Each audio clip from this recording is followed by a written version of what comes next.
로마서 10장 17절 말씀을 함께 먼저 읽겠습니다. 그러므로 믿음은 들음에서 나며 들음은 그리스도의 말씀으로 말미암이니라고 말씀하고 있습니다. 복음은 듣고 경험하는 것입니다. 밥 공기에 물이 있는데 그것을 젓가락으로 퍼낼 수가 있는가? 있습니까? 없습니까? 있습니다. 젓가락을 휘저으면 물을 바깥으로 퍼낼 수가 있습니다. 공기의 파동이 커짐으로 인해 물이 넘쳐서 흘러 바깥으로 나갑니다. 복음의 능력도 이와 같은 것입니다.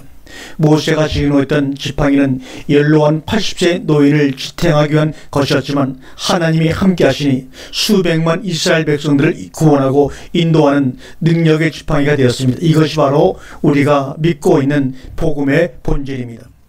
초대교회와 현대교회 차이점을 우리가 구분해 본다면, 그래서 초대교회로 우리가 돌아가자고 합니다.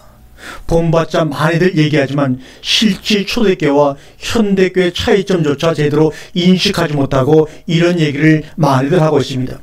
그 당시 열교와 임했던 능력, 갑작스러운 숫자의 부흥, 이런 것을 혹시 본받자고 초대교회로 돌아가자고 하는 것은 아닌지 반성하기를 원합니다. 겉만 모방하지 말자 이 말입니다. 그 근원이 됐던 뿌리를 회복하자는 얘기는 어디에도 나오지 않고 있습니다.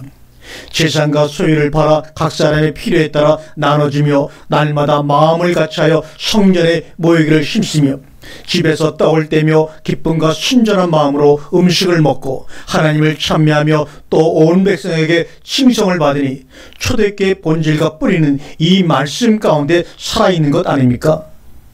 로마서 오늘 본문에 읽은 믿음은 들음에서 나며 들음은 그리스도의 말씀으로 말미암는다고 말하고 있습니다. 또 로마서 1장 16절에 복음은 유앙게리온은 굿뉴스, 좋은 소식은 모든 믿는 자에게 주시는 하나님의 능력이라고 말합니다.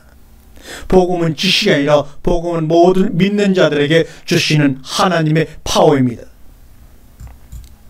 세상에 좋은 소식을 배우는 자가 있는가? 그것은 듣고 경험하고 함께 나누는 것입니다. 진리는 시대를 초월해 변하지 않는 것이지만 학문은 시대, 교육 수준 따라서 늘 변하기도 마련입니다. 거기에는 그래서 자유함이 없습니다. 하나님의 말씀도 시대와 환경, 문화에 따라 적용을 새롭게 해야 한다는 미명 아래 얼마나 하나님의 말씀에 가감의 일을 자행하고 있는지 모릅니다. 강단의 가르침과 립싱크하는 성도들, 이러면 안 됩니다. 이래야 되겠습니까? 그래서 복음과 들음 사이에는 꼭 성령님이 관계하십니다. 그래야만 들음이 우리 영에 들려지는 것입니다.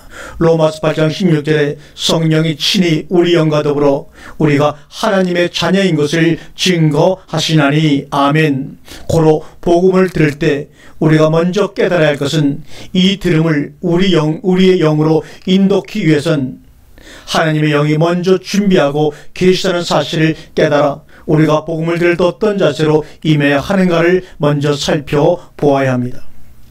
성령의 매개체가 존재치 않으면 그 들음은 공기의 파동을 통해 귀로 전해지고 귀로 정해진 그 파동이 뇌에 전달돼 기존에 뇌에 기록된 경험이나 지식을 기초로 해석되어져 다시 역순으로 입을 통해 나오게 되어 있을 뿐입니다. 로마서 1장 11절에 복음에는 하나님의 의가 나타나서 믿음으로 믿음에 이르게 하나니, 복음을 들음으로써 하나님과 올바른 관계를 맺게 된다는 의미입니다. 이것은 실천의 의미죠. 기록된 바 오직 의인은 믿음으로 말미암아 살리라 함과 같으니라. 믿음으로 말미암아 산다는 뜻은 복음을 들음으로 산다는 뜻입니다.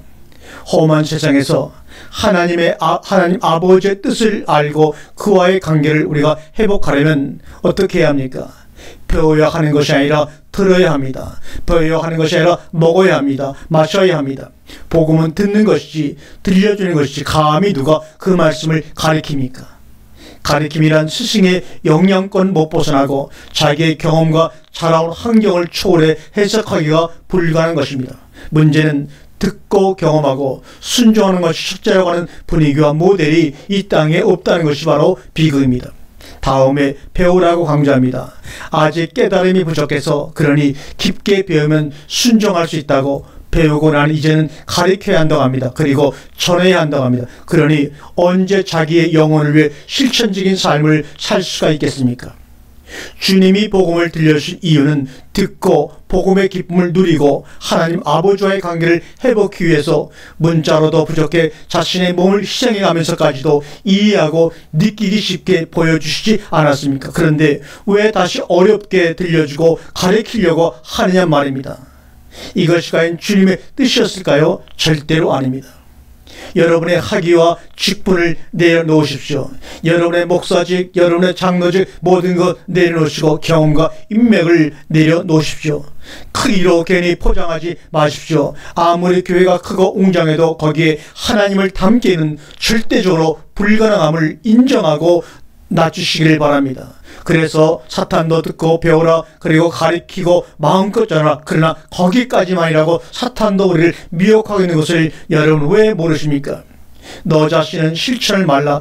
대신 배우고 가리키고 전한 것에 만족해하며 한 세상 살다가 가라. 여기에 속으면 절대로 안 됩니다. 실천하며 살기가 낮은 삶을 산다는 것이 얼마나 무시당하고 고초당하는지 네가 보고 경험하지 않으니 그러므로 그런 삶 살 필요 없어. 지금도 우리를 미혹하는 사탄의 속삭임이 우리를 괴롭히고 있습니다. 그런데 가르쳐봐, 설교를 해봐. 얼마나 흐뭇하고 마음이 만족하니? 네가 가르치는 사람들이 너를 얼마나 대단한 사람이라고, 네가 설교를 하니 거기에 감동받는 사람들이 너에게 얼마나 대접을 하며 너를 알아주니, 지식이 많다 칭송하니 전하는 순간에 어려움이 있겠지만 얼마나 안심이니? 여기에 넘어가면 우리 목사들은 안 됩니다. 감히 너의 권위에 대적도 안 하고 안 그래? 내 말에 틀리냐는 사탄의 속삭임이 우리의 마음속에 다가오지 못하도록 우리는 말씀 안에서 승리해야 될 줄로 믿습니다. 여러분, 목사님들, 장로님들, 또 사랑하는 성도님들, 우리 더 이상 속지 맙시다. 그리고 자신을 속이지 말기를 주님의 이름으로 축원합니다. 아멘.